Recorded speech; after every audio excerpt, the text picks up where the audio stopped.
la mise en scène d'un certain nombre d'images pour faire éteindre le mouvement, c'est ce qu'a reflété votre documentaire de une demi-heure, qui est un parti pris éditorial. On est heureux qu'il y ait un parti pris éditorial à LCI, mais ça ne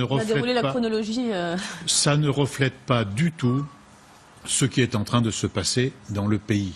Parce que dans le pays, il continue d'y avoir des ronds-points quand on ne leur enlève pas les chars et la matraque, et ce fond de mécontentement, très peu, ce fond de mécontentement extrêmement profond, lui, il perdure et il risque de perdurer.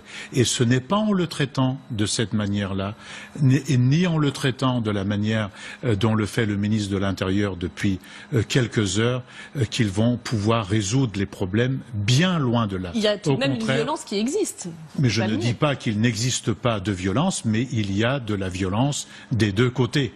Et donc il y a du mépris.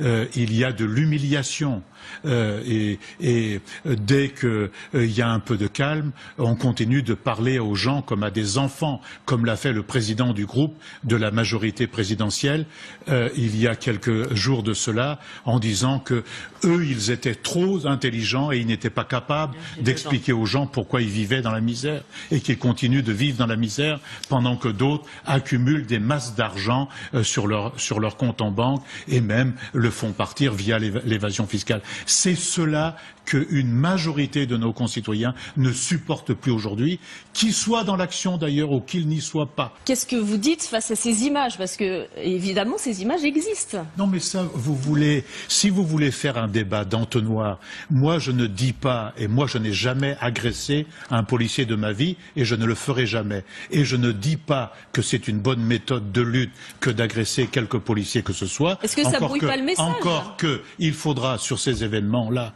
avoir des avis contradictoires sur la stratégie de part et d'autre. Ce serait très souhaitable. Mais donc, moi, je ne participe pas à un débat où vous allez, pendant une demi-heure, nous pressurer sur le fait que ce mouvement-là n'est qu'un mouvement de violence. C'est un mouvement qui réclame son dû. Il y a de l'argent dans ce pays, il y a des milliards et des milliards qui sont dans l'évasion fiscale, il y a d'autres milliards issus du travail qui sont donnés sous forme de frais financiers et sous forme de rémunération des actionnaires, pendant que le petit peuple, il souffre.